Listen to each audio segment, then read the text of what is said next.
Hello friends, तो चलिए हम लोग अपने जावा के कोर्स को आगे बढ़ाते हैं। और अभी हम लोग पढ़ने वाले हैं जावा में लूप्स के बारे में। तो अभी तक हमने जावा में 20 वीडियोस को अपलोड कर दिया था, तो मेक श्योर कि आप वो सारे वीडियोस देखे हों, तभी आपको बहुत अच्छी तरह से जावा समझ में आएगी। तो अभी हम लूप्स की बात करते हैं। तो बेसिकली जावा में लूप्स ये 4 टाइप के होते हैं: for loop, while loop, do while loop, और एक होता है फार ईच लूप। यहाँ पर होगा फार, ओके, ये होता है फार ईच लूप, और इसको हम बोलते हैं इनहैंस्ड फार लूप। तो लूप बेसिकली हम लोग तब यूज़ करते हैं जब हमें किसी सेट ऑफ इंस्ट्रक्शन या कुछ पीस ऑफ कोड को, जैसे हमारा जो प्रोग्राम्स होता है, हमारे प्रोग्राम में क्या होते हैं, हमारे प्रोग्राम में इंस्ट्रक्शन ही तो कई सारे होते हैं। हमारा प्रोग्राम क्या होता है, सेट ऑफ इंस्ट्रक्शन। हमारे प्रोग्राम में कई सारे स्टेटमेंट्स लिखे होते हैं। तो अगर मान लीजिए हमारे पास कुछ ऐसे स्पेशल स्टेटमेंट्स हैं जिनको हमें कई बार रिपीट करना है, तो हम क्या करेंगे? मान लीजिए कई बार उनको हम प्रिंट करना चाहते हैं, तो हम क्या करेंगे? एक तो चॉइस ये हो सकती है कि हम सिस्टम डॉट आउट डॉट प्रिंटरन बार बार लगा करके प्रिंट करें। लेकिन सोचो, अगर आपको सेम टास्क, मान लीजिए ये जो यहाँ पर कुछ इंस्ट्रक्शन लिखे हैं, ये एक पर्टिकुलर टास्क को परफॉर्म कर रहे हैं, और इस टास्क को आपको बार बार रिपीट करना है, तो क्या आप इस टास्क को बार बार लिखोगे प्रोग्राम में, या system dot out dot print line लगा करके उन चीज़ों को आप बार बार प्रिंट करोगे? ऐसा आप नहीं करोगे। तभी यहाँ पर लूप्स का कॉन्सेप्ट आ जाता है। तो आप क्या कर सकते हो, लूपिंग का यूज़ करके किसी भी पीस ऑफ कोड को क्या करोगे, आप इसको लूप के अंदर रख दोगे। तो जब तक लूप की कंडीशन ट्रू होती है, तब तक ये पूरा का पूरा कोड हमारा जो लूप के अंदर लिखा रहेगा, ये एग्जीक्यूट होता रहेगा।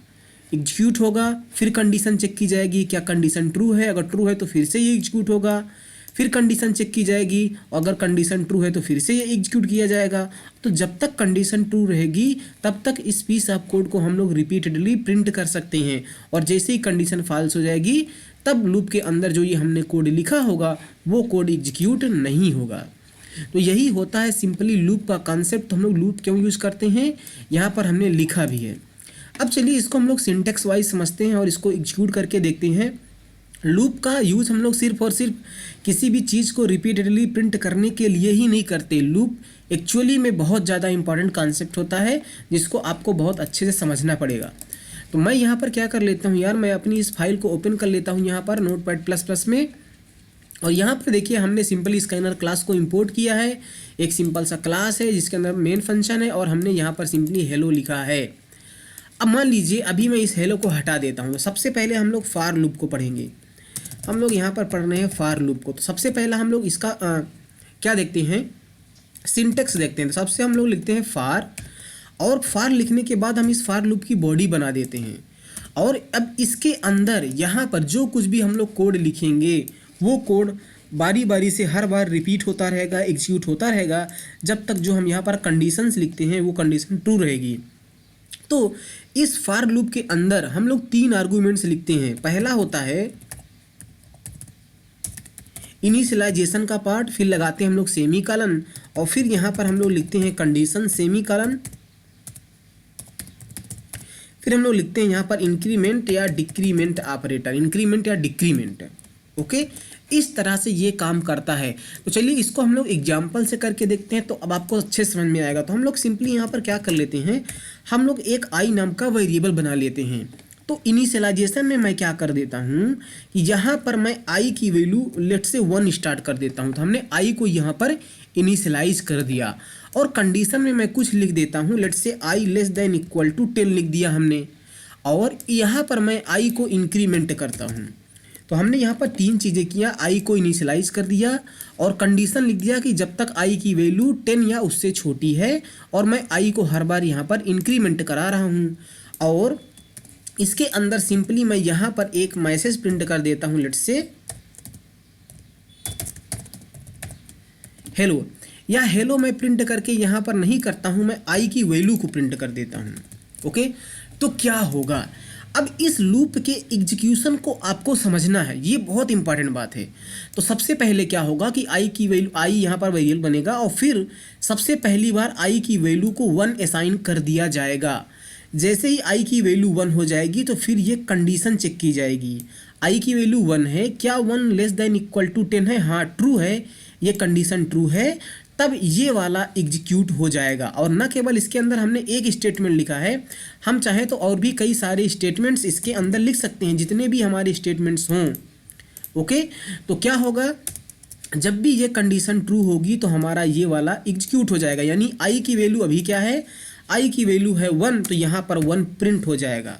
और जैसे ही 1 प्रिंट हो गया तो अब कोई स्टेटमेंट है नहीं एग्जीक्यूट करने के लिए, तो फिर कंट्रोल यहाँ पर जाएगा, है ना। और यहाँ पर जाने की वजह से कंट्रोल आई की वैल्यू इंक्रीमेंट होकर 2 हो जाएगी। और आई की वैल्यू इंक्रीमेंट होकर 2 हो गई तो फिर से कंट्रोल कहाँ पर जाएगा, इस कंडीशन पर जाएगा। 2 की वैल्यू क्या लेस देन इक्वल टू 10 है, ट्रू है, तो फिर से ये वाली लाइन एग्जीक्यूट हो जाएगी और यहाँ से हमारा 2 प्रिंट हो जाएगा। जब यहाँ से 2 प्रिंट हो जाएगा उसके बाद फिर से कंट्रोल यहाँ पर जाएगा, तो आई की वैल्यू अभी 2 है, इंक्रीमेंट होकर 3 हो जाएगी। फिर ये कंडीशन चेक होगी, आई की वैल्यू 3 है, 3 less than equal to 10 true है, तो फिर से इस लाइन के चलने की वजह से यहाँ से 3 प्रिंट हो जाएगा। और जैसे यहाँ से 3 प्रिंट होगा तो फिर से यहाँ पर हमारा कंट्रोल जाएगा, आई की वैल्यू को इंक्रीमेंट करेगा और फिर ये कंडीशन चेक करेगा। तो आप यहाँ पर देखिए, जो हमारा यहाँ पर लूप है उसके अकॉर्डिंग 1 से 10 तक हमारी नंबर्स यहाँ पर प्रिंट हो जाएंगी। आपको ये बात समझ में आई? अगर आपको ये बात समझ में आई तो आप हमें बताओ कि ये जो इनिशियलाइजेशन वाला पार्ट था ये कितनी बार इवैल्यूएट हुआ है? एक बार, सिर्फ और सिर्फ पहली बार एक बार ये चीज़ इवैल्यूएट हुई थी और उसके बाद कंडीशन चेक हुई, ये एग्जीक्यूट हुआ, फिर इंक्रीमेंट हुआ, कंडीशन चेक हुई, ये एग्जीक्यूट हुआ, फिर इंक्रीमेंट हुआ, कंडीशन चेक हुई और ये एग्जीक्यूट हुआ, और ऐसे चलता जाएगा चलता जाएगा। सपोज जब आई की वैल्यू 10 होगी तो 10 लेस देन इक्वल टू 10 ये ट्रू माना जाएगा, तो यहाँ से 10 प्रिंट हो जाएगा। और जैसे ही 10 हो गया आई की वैल्यू तो फिर यहाँ से इंक्रीमेंट होगा, तो 10 आई की वैल्यू 10 से इंक्रीमेंट होकर 11 हो जाएगी। तो फिर यहाँ पर कंडीशन चेक होगी तो 11 less than equal to 10 false हो गया, और जैसे ही ये कंडीशन फॉल्स हो गई तो हम अपने लूप के बाहर आ जाएंगे। यानी कि जो कोडिंग हमने जहाँ पर नीचे की होगी वो कोडिंग एग्जीक्यूट होना स्टार्ट हो जाएगी। तो इस तरह से फॉर लूप काम करता है और इस तरह से इसका पूरा एग्जीक्यूशन होता है। अब आप यहाँ पर देखिए कि फॉर लूप के 3 पार्ट हैं, इनिशियलाइजेशन, कंडीशन और इंक्रीमेंट एंड डिक्रीमेंट। अब मान लीजिए कि आप अगर इनिशियलाइजेशन यहाँ पर नहीं करना चाहते तो आई की वैल्यू को आप यहाँ पर भी इनिशियलाइज कर सकते हो। तो फिर यहाँ पर अगर आप चाहे तो भी इनिशियलाइज कर दो, और ना करना चाहो तो आप इस फील्ड को इस तरह से ब्लैंक भी छोड़ सकते हो, है ना। मैं एक काम कर लेता हूँ, पहले मैं इसको रन करके आपको आउटपुट दिखाता हूँ। ओके, तो मैं यहाँ पर इसको रन करता हूँ। रन करने के लिए मुझे अपना CMD ओपन करना पड़ेगा और मैं सिंपली क्या करूँगा, इसको मैं थोड़ा सा छोटा कर लेता हूँ। ओके, इस तरह से।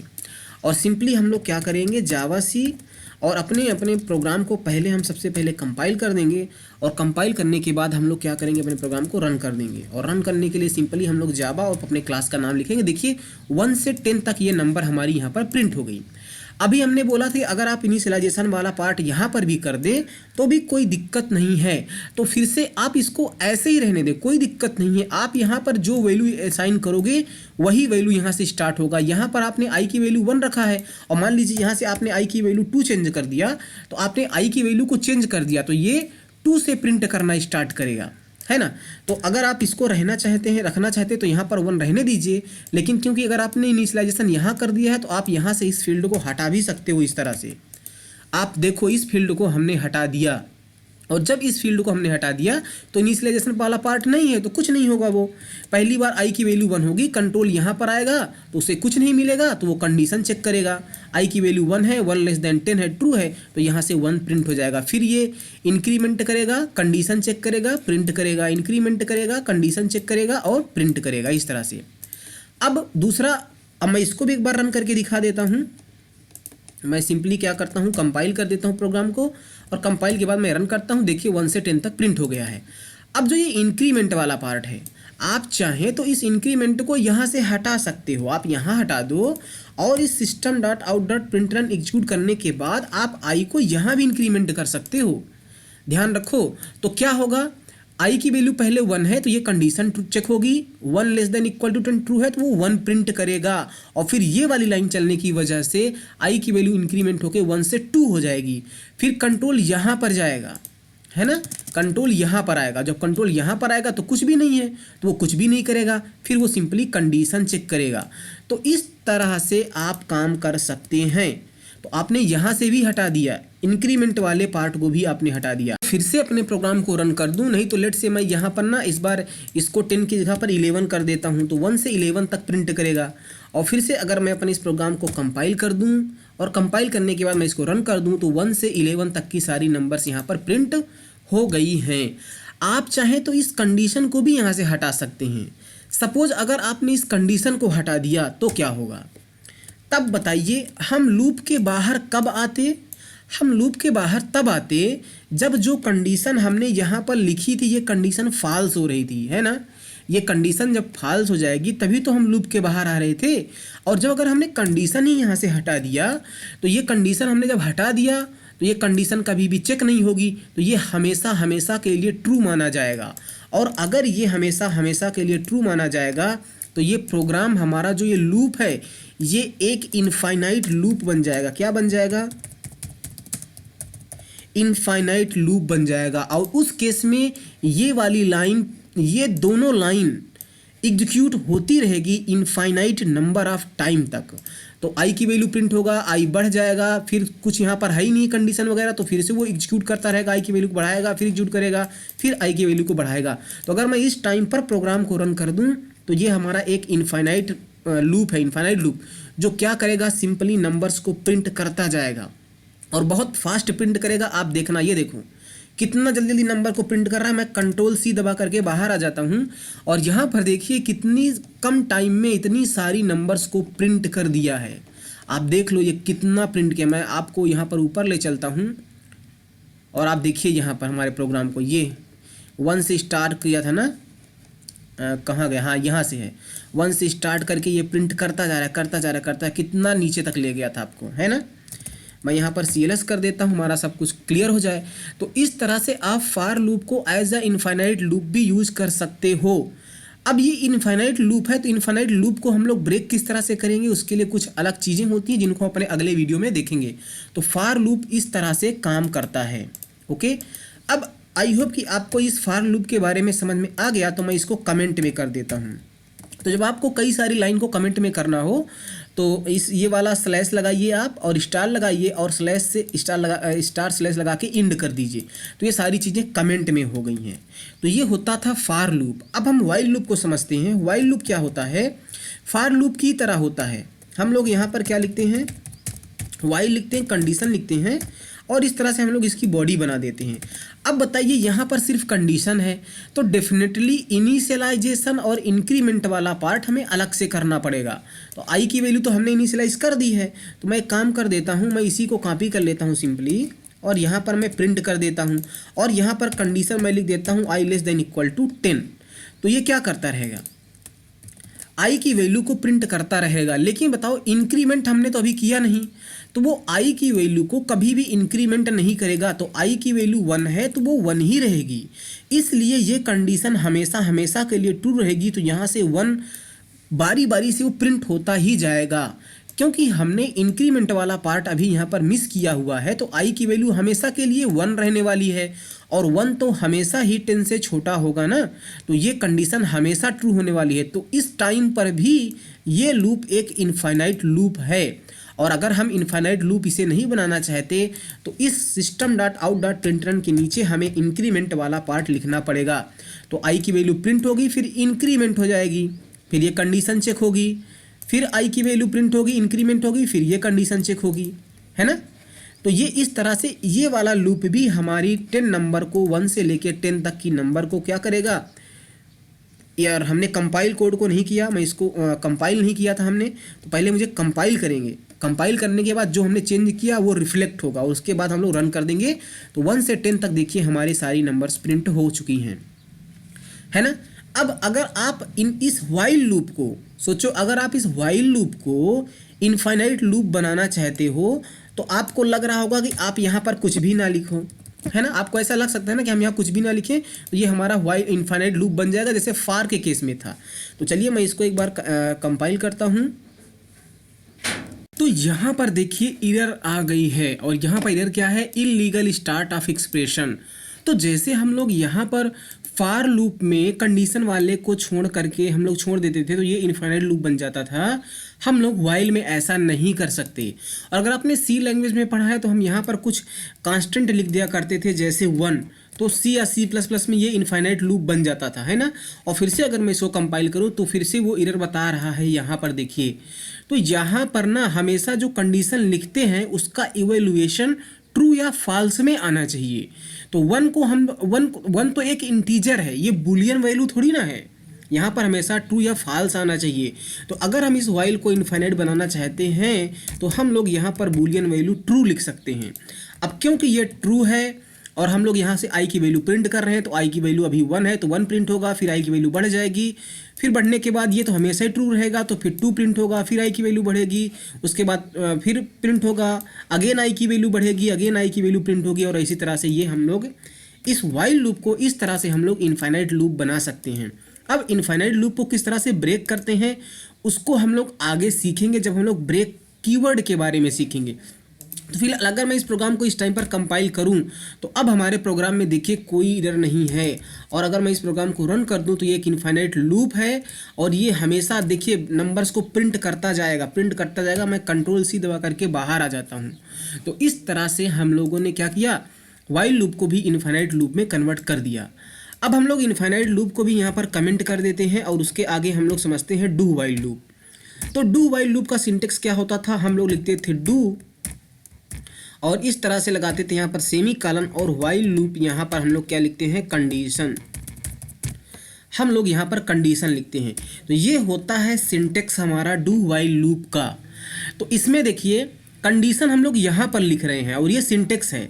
तो अभी आई की वैल्यू आप देखिए, आई की वैल्यू क्या है, 1 है। तो मैं यही दोनों लाइन का कोड यहाँ से कॉपी कर लेता हूँ, इसको यहाँ से प्रिंट कर देता हूँ। तो आई की वैल्यू अभी 1 है तो यहाँ से 1 प्रिंट होगा, फिर आई की वैल्यू इंक्रीमेंट हो जाएगी और यहाँ पर हम लोग कंडीशन लिख सकते हैं। तो यहाँ पर हम लोग लिखेंगे लेट से आई लेस देन इक्वल टू 10, है ना।